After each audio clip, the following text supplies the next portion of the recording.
우리가 하나님 말씀을 복음이라고 표현합니다. 행복한 소식이고요. 구원의 소식이고 우리를 기쁘게 하는 그런 소식입니다. 일상의 삶 속에서 소소하고 작은 행복들을 전해주는 소리이기도 하고요. 그러나 원래 복음이라는 말, 그리스어로 유앙겔리오이라는 말은 소소한 얘기도 하지만 아주 인간을 죽느냐 사느냐 가운데에서 건져내는 그런 굉장히 거대한 복음이었습니다. 전쟁에서 옛날에 지면은 다 죽는 거고요. 승리하면 다 갖는 거예요. 그래서 전쟁터에 나간 사람들을 소식을 시민들은 목이 빠져라고 기다린 겁니다. 이겼다 졌다 이 소식이 도시 전체 운명을 가르는 거예요. 그 소식, 이겼다는 소식, 나를 둘러싸고 있는 도시 전체를 죽느냐 사느냐로 결정된 그 소식, 이겼어 이 소식, 이게 바로 복음이라는 겁니다. 그만큼 복음은 우리를 흥분시키고 기대하게 하고 기쁘게 하고 감사하게 하는 그런 복되고 행복한 소식이었습니다. 그래서 이 성경책 전체 우리가 복음이라고 하는데 어디를 펼치든지 탁탁 펼치면 그냥 기쁘고 즐겁고 행복하고 이겼다는 거고 우리 구원하게 하고 이런 얘기들이 그냥 줄줄줄 나와야 되잖아요. 사실 그렇죠. 복음서 어디를 보더라도 성경책을 보면 기쁘고 감사한 소식들이 굉장히 많이 있습니다. 그러나 다 그런 건 아니에요. 어떤 때 읽어보면 복음인데 구원의 소식인데 행복한 소식이어야 되는데 굉장히 당황스러운 말씀들이 기록이 되어 있습니다. 오늘 말씀도 보면 거기다가 또 하나님께서 말씀하셨다고 여호와께서 말씀하셨다고 그냥 딱 못 박아서 얘기를 하는 그 말씀인데 끝에 보면 그 사람은 저주를 받을 것이다.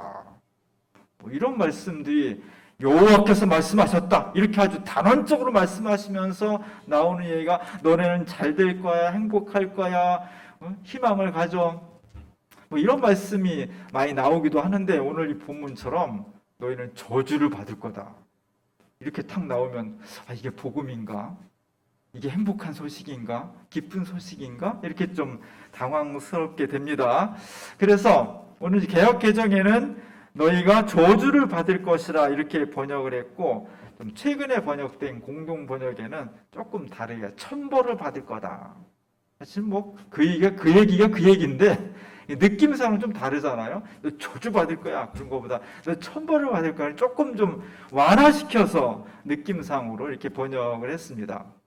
그만큼 오늘 같은 이런 말씀들은 사실 설명하고 복음으로서 증언하기가 쉽지는 않은 말씀이에요. 신앙은 둘 중에 하나를 선택하는 거예요. 흑과 백 중에서, 생명과 죽음 중에서, 구원과 심판 중에서 하나를 선택하는 겁니다. 물론 그 사이에 여러 가지 다양한 색깔들이 있긴 하지만 최종 결론은 행복이냐 불행이냐, 생명이냐 죽음이냐 둘 중에 하나를 선택해 가는 거예요. 오늘 예레미야도 금방 읽어드린 말씀에 저주를 받을 거다 이런 심판의 말씀이 있지만 그 뒤에 7절과 8절에서는 행복하고 구원의 길을 제시를 하고 있습니다. 여호와를 의지하며 여호와를 의뢰하는 그 사람은 복을 받을 것이다. 그는 물가에 심어진 나무가 그 뿌리를 강변에 뻗치고 더위가 올지라도 두려워하지 아니하며 그 잎이 청청하며 가무는 해에도 걱정이 없고 결실이 그치지 아니함 같으리라. 너무 좋은 말씀이죠. 이런 말씀 꼭 붙잡고 살아야 돼요. 하나님께서 함께 하시면 그가 물가에 심어진 나무처럼 가뭄이 와도 어떤 어려움을 당해도 가지가 막 뻗치고 뿌리를 든든히 내려서 시련이 닥쳐온다 할지라도 쓰러지지 아니하고 풍성한 결실을 맺을 거다. 막 행복한 삶을 약속해 주는 거죠. 우리 모두가 다 이러한 삶에 이르렀으면 좋겠습니다. 예레미야 선지자가 말씀하는 것도 결론은 이거예요. 이렇게 살자는 거예요. 이렇게 됐으면 좋겠다는 겁니다. 조건이 하나 있어요. 그냥 그렇게 되는 것이 아니라 여호와를 의지하며 여호와를 의뢰하며 사는 삶. 요즘 우리가 이제 몇 년 지나면은 위드콜이나 코로나 이렇게 하듯이 이제 코로나가 아주 없어지면 좋겠지만 그러긴 쉽지 않을 거다. 독감하고 같이 살듯이 코로나 유전자 이 바이러스랑 같이 살아갈 수밖에 없는 시대가 올 것이다 그러는 건데, 한마디로 말하면 어떻게 하면 물가에 심어진 나무처럼 풍성한 삶을 살 것이냐, 행복한 삶을 살 것이냐, 하나님과 동행하는 삶을 살라는 거죠. 하나님을 의지하고 그분의 말씀을 따르려고 하고 그분과 동행하는 삶을 살려고 하면 그 삶에 어떤 시련이 와도 넘어지지 않고 행복해질 것이다. 이것이 사실은 성경의 근본적인 외침입니다. 오늘 우리 앞에 끔찍한 심판과 저주, 또 한편은 정말 아름답고 풍성한 은총의 삶, 두 가지를 딱 내놓는 예레미야. 그 예레미야는 지금부터 한 2600년 전쯤에 유다에서 활동하던 예언자였습니다. 예레미야하면 앞에 무슨 수식어가 붙어요? 눈물의 예언자. 많이 울었다는 거예요. 예레미야서 읽어보면 정말 가슴 저린 이야기들이 굉장히 많고요. 이 예언자가 너무너무 내적으로 고뇌를 많이 알았구나, 아파했구나라는 것을 느낄 수가 있습니다. 왜냐하면 2600년 전쯤에 유다는 평탄한 상황이 아니었어요. 강대국 바벨론으로부터 막 침략을 당하고 나라가 막 짓밟히고 전쟁에 휩쓸리고 사느냐 죽느냐 막 절대 기로에 서 있었습니다. 그러한 현실을 보면서 유대 지도자들, 왕과 제사장과 종교 지도자들이 이런 위기를 맞이해서 위기를 극복해야 되는데 어떤 방법을 취했냐? 하나님은 제껴두고 강대국 이집트한테 도움을 요청할까? 아니면 군사 작전을 이렇게 전략을 꾸미면 이겨낼 수 있지 않을까? 거기에 모든 신경과 관심을 쏟았다는 겁니다. 그런 모습을 보면서 하나님의 종 예레미야가 크게 외친 겁니다. 여러분, 그렇게 해가지고는 구원받을 수 없습니다. 아무리 에집트가 강대국이라도, 아무리 그 무기를 다시 만들고 군사를 다시 훈련시킨다 하더라도, 아무리 우리 꾀를 내어서 바벨론으로부터 구원받으려고 한다 하더라도 하나님이 계시지 않으면, 하나님이 그곳에 동행하지 않으면 우리는 절대로 구원받을 수 없습니다. 그러니 지금이라도 먼저 하나님 앞에 엎드려 우리의 죄가 무엇인지를, 우리가 무엇을 하나님 앞에 새롭게 해야 되는지를 묻고 주님의 뜻을 구하고 주님께 모든 것을 의지하며 나아갈 때, 그때 우리가 어떤 강대국의 침략으로부터 무너지지 않고 구원받을 수 있는 겁니다. 목이 터져라 외친 겁니다. 문제는 이러한 예언자 예레미야의 음성을 그 당시 지도자들과 유다 백성들이 귀담아 듣지 않았다는 겁니다. 무슨 하나님을 구원할 수 있겠어? 당장 급한 거는 강대국의 힘이지. 왜 전략을 짜야지, 군사를 훈련시켜야지, 이런 거에서만 몰두를 했다는 겁니다. 예레미야는 이런 현실을 보면서 너무 가슴이 아픈 거예요. 왜냐하면 자기가 너무너무나 사랑하는 조국이 지금 이런 방향으로 나가다가는 엄청난 시련과 죽음과 심판 앞에 놓일 수밖에 없는데, 그래서 구원의 길, 생명의 길을 하나님께 의지 안 하고 아무리 목청껏 외쳐도 눈물로 외쳐도 듣질 않는 거예요.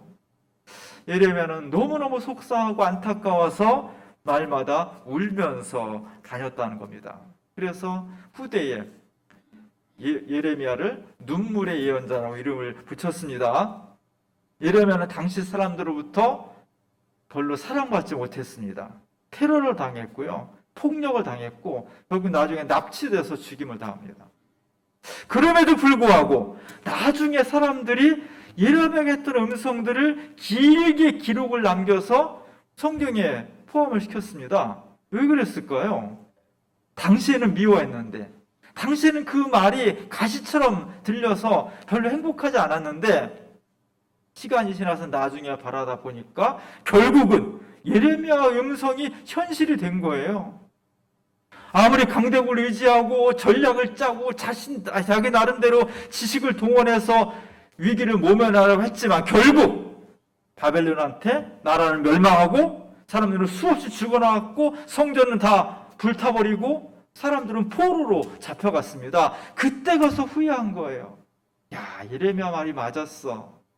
우리가 그토록 예레미야를 미워했는데, 그가 눈물로 외치는 것을 귀담아 듣지 않았는데 결과가 이렇게 됐어. 아프지만 그 말이 옳았던 거야. 그러면서 뒤늦게나마 예레미야 음성들을 기록으로 편집을 해서 오늘 성경에 들여놓은 겁니다. 2600년 전에 유다 사람들에게 외쳤던 예레미야 선지자의 음성이 오늘 21세기의 한국 땅에서 무슨 의미가 있느냐? 이 말씀이야말로 오늘 우리 시대가 정말로 귀담아 들어야 될 중요한 말씀이기 때문입니다. 왜냐하면 오늘 우리도 2000년, 600년 전에 유다 사람들이 범했던 심판과 죄악의 길을 그대로 가고 있기 때문이에요. 따라서 이렇게 가다가는 우리 모두가 다 눈물을 흘릴 수밖에 없다는 겁니다. 여기서 예레미야의 음성을 다시 회복하고 그 말씀에 경청을 해야만 심판과 죽음이 아니라 구원과 행복과 정말 복된 삶으로 연결될 수가 있다는 것입니다. 오늘 제가 주보 그림에 죄와 벌의 독일어판, 우리나라 책들은 이 그림을 싣지 않았어요.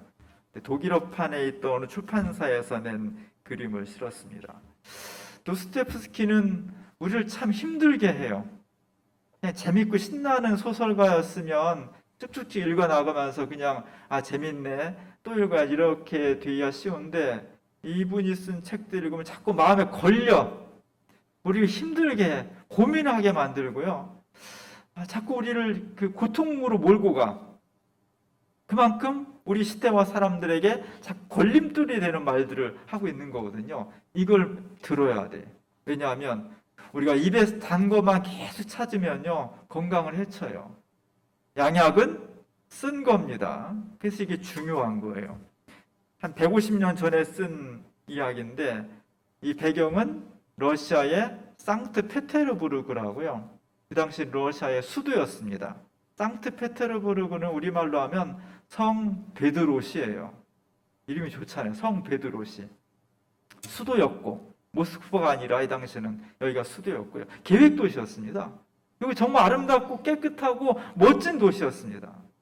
근데 그 이전에 농노가 해방이 되면서 농촌에 있던 러시아의 수많은 농노들이 다 도시로 몰려드는 거예요. 이 도시로도 왔습니다. 그러다 보니까 도시의 대부분은 상류층이고 아름답고 멋지고 질서정연하고 부유하고 풍요롭고 그랬는데, 또 한편에서는 우리나라 옛날에 청계천에 이런데 판자촌 살듯이 아주 가난한 민중들이 모여서 살았던 겁니다. 그 사이에서의 어떤 사건들을 배경으로 하고 있습니다. 그림 전체가 다 어둡죠. 도시는 회색이고요.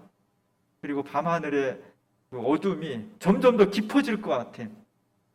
밤이 다 지나서 새벽이 동토하는 그런 시간이 아니라 한동안은 밤이 깊어질 수밖에 없는 그런 시기입니다. 바람이 강하게 불고 있습니다. 나뭇잎이 막 떨어지고 있고요. 그리고 그 길을 사람이 걸어갑니다. 얼마나 춥고 또 어려운지 주머니에 손을 집어넣고 잔뜩 집어넣고 움츠린 자세로 걸어가고 있습니다. 도시 전체 자체가 다 음울해. 뭔가 희망적이고 밝고 힘차고 그런 것보다는 뭔가 막 어둡고 침울하고 폐쇄적이고 그런 느낌이 이 소설 전체의 배경이에요. 주인공은 20대 가난한 대학생입니다. 이 대학생이 가난한 지역에 살면서 고리대금업자 노파를 잔인하게 도끼로 살해하죠. 잔인한 살해입니다. 이 고리대금업자는 피도 눈물도 없는 전당포 주인이었어요.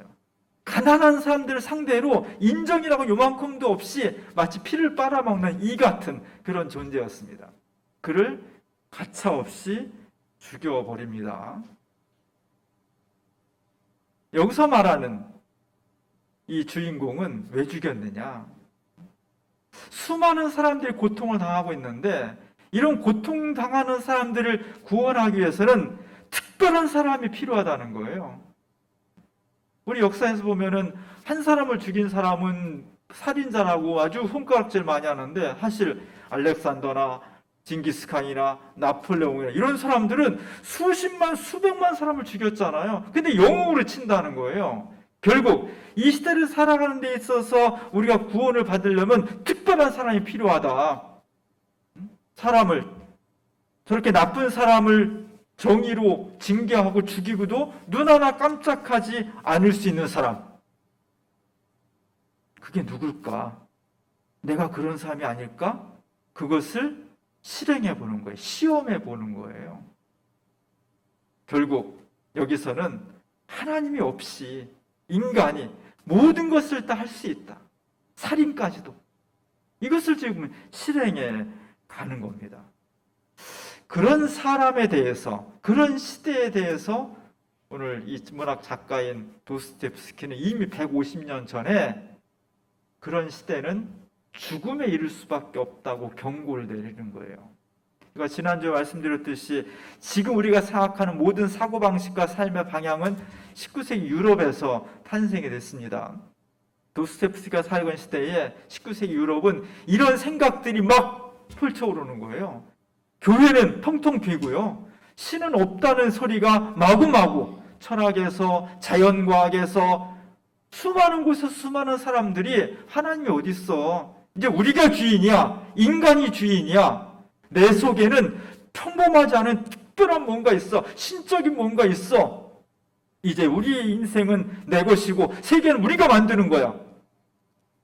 사람을 죽이는 것까지도 다 허용되는 거야. 이런 생각들이 서유럽에부터 시작해서 러시아까지 막 물밀듯이 들어오는 겁니다. 이런 현실을 보면서 도스토옙스키가 전율한 거예요. 두렵다, 무섭다. 이런 세상이 확대된다면 결국 어떻게 될까? 오늘 작가는 결국 하나님 없이 살아가는 사람들의 결말은 어떻게 될까? 시냇가에 심어진 나무처럼 풍성하고 행복하고 절대 그럴 수 없다는 겁니다. 어떻게 되냐? 자기 분열을 일으키거나 결국 자살에 이를 수밖에 없다 하는 것이 작가의 주장이에요. 오늘 이 주장이 중요하다는 거예요. 왜? 오늘 우리가 그런 시대를 살고 있으니까. 우리가 살아가는 시대의 공기와 우리가 살아가는 사고방식 모든 것들이 다 하나님 없이 인간이 곧 하나님이 되는 시대를 이미 살아가고 있는 거예요. 이걸 어떻게 극복할 것인지, 거기에 대해서 오늘 도스토옙스키도 그렇고 그보다 훨씬 일르게 살았던 예레미야 선지자도 이렇게 살아가면 끝이 어떻게 될 거냐? 심판과 저주에 이를 수밖에 없다라고 강력하게 경고를 해주는 거예요. 이 얘기를 잘 들어야 돼. 오늘 예레미야 선지자를 통해서 하나님께서 너희가 저주를 받을 거다, 천벌을 받을 거다. 아주 그냥 제가 느끼기엔 하나님이 바짝 약이 올랐어요. 바짝 약이 올라가지고 우리한테 심한 말씀을 해주고 있습니다. 여기서 말하는 저주를 받을 거라는 본뜻은 뭐냐? 이런 거예요. 요즘 젊은 사람들이 제일 듣기 싫어하는 얘기가 결혼하는 이야기인데, 결혼을 했으면 좋겠어.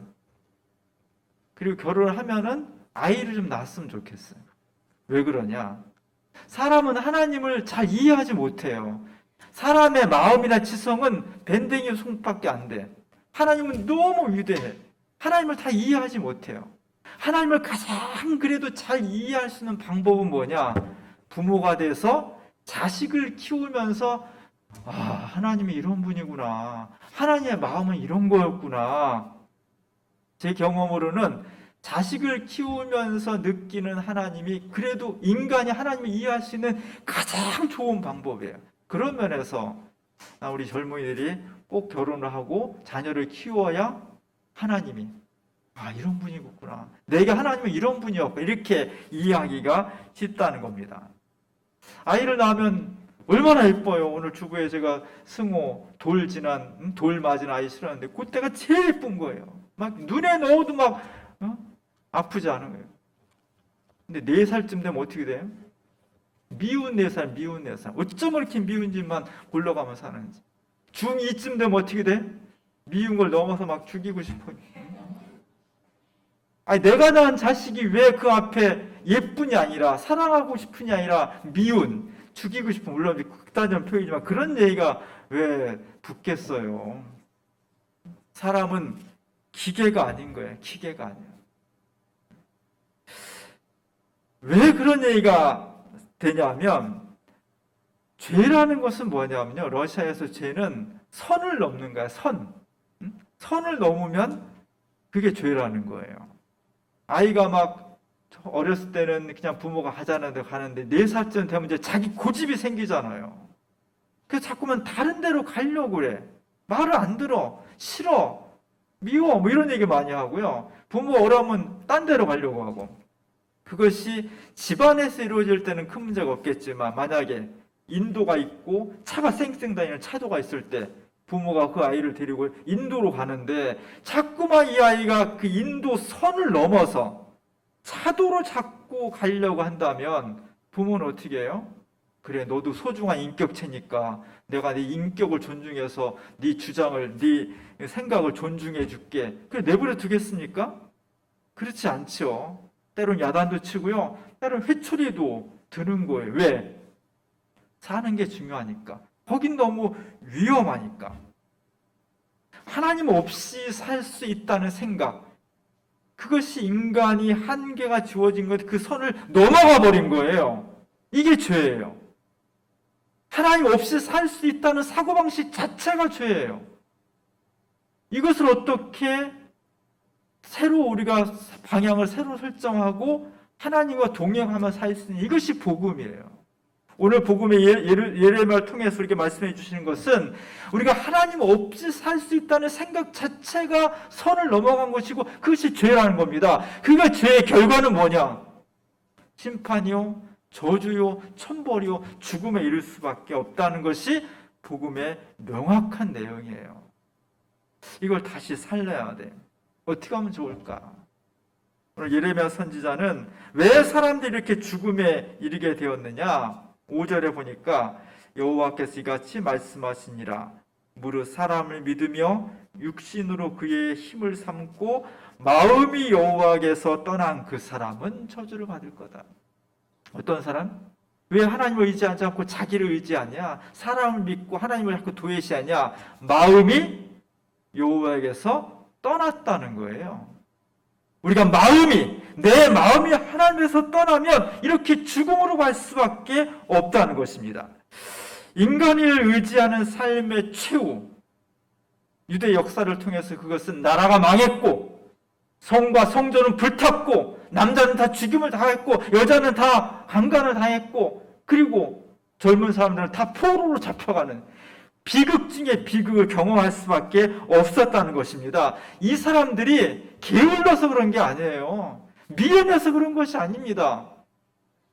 똑똑하고 재능 있고 부지런하고 열심히 살았지만 그럼에도 불구하고 그 속에 하나님이 계시지 않으면, 그 마음 속에 하나님을 모시고 살지 않으면 인간은 심판과 저주 속에 던져질 수밖에 없다는 거예요.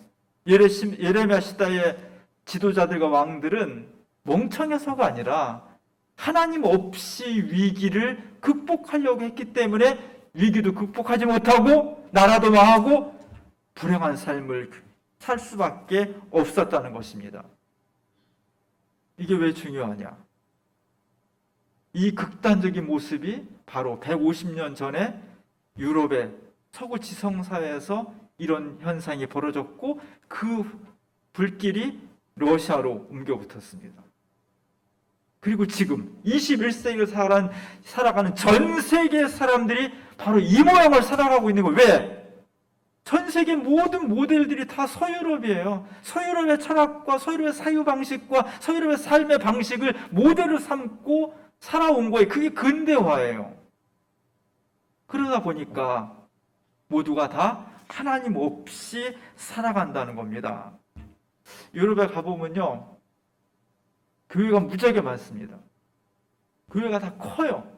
옛날엔 다 서양 중세 청년 동안 기독교 시대였고 그 지방에서 가장 큰 건물은 다 교회예요.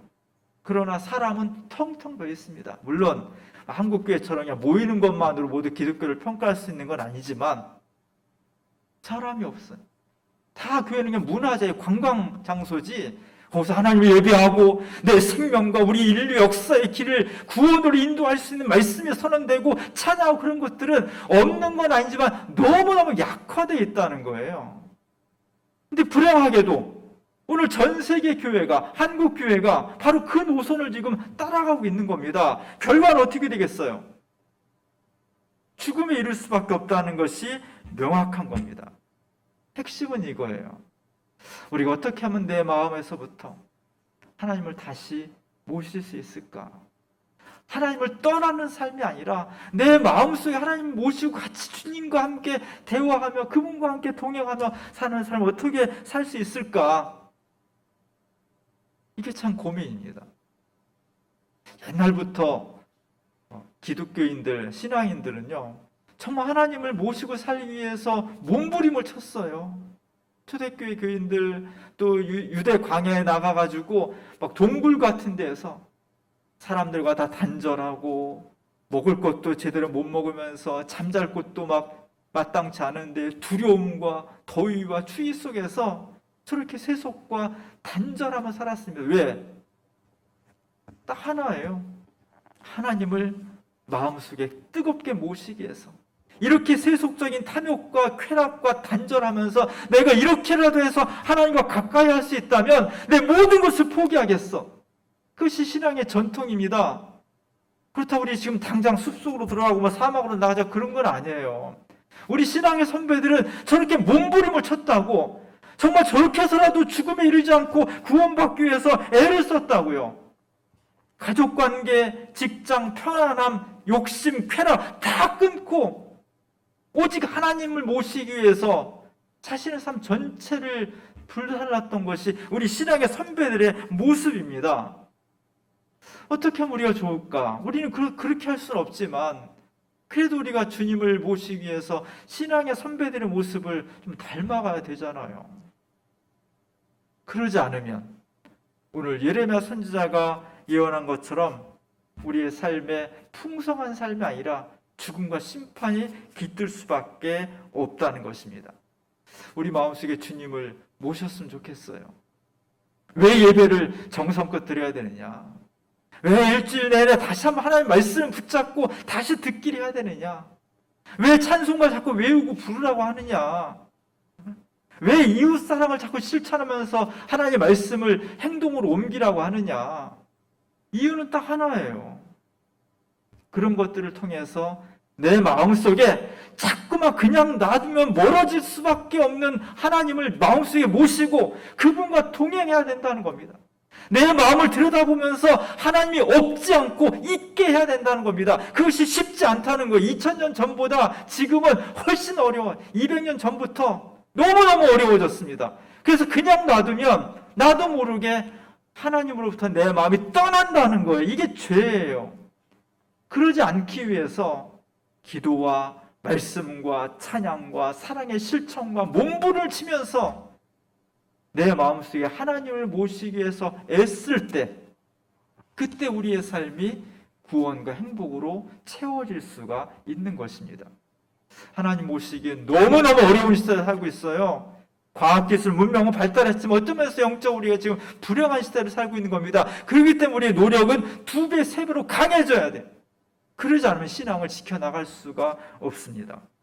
오늘 예레미야 선지자가 2가지 길을 제시해 주셨는데, 하나는 저주의 삶이고요, 하나는 행복한 삶입니다. 당연히 우리는 행복한 구원의 삶을 살아야 됩니다.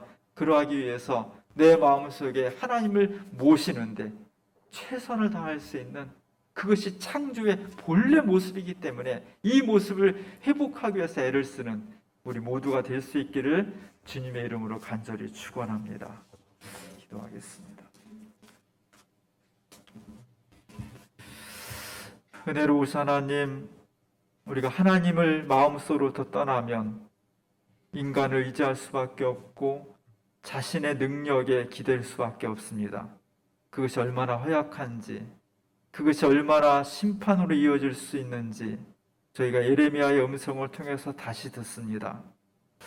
가만히 있어도 주님을 우리 마음에 모실 수 있다면 얼마나 좋은 세상인지.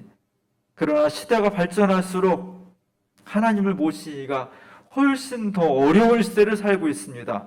주여 저희를 각성케 하셔서 하나님 모시기 위해서 애를 쓰고 기도하고 몸부림치는 저희들 될 수 있도록 도와주시옵소서. 심판과 저주가 아니라 정말 행복한 삶과 구원으로 연결될 수 있도록 우리를 믿음의 반석에 굳건히 세우게 하시고, 그러하기 위해서 주님을 내 마음속에 모시기 위해 최선을 다하는 저희 모두가 될 수 있도록 도와주옵소서. 예수님의 이름으로 간절히 기도합니다.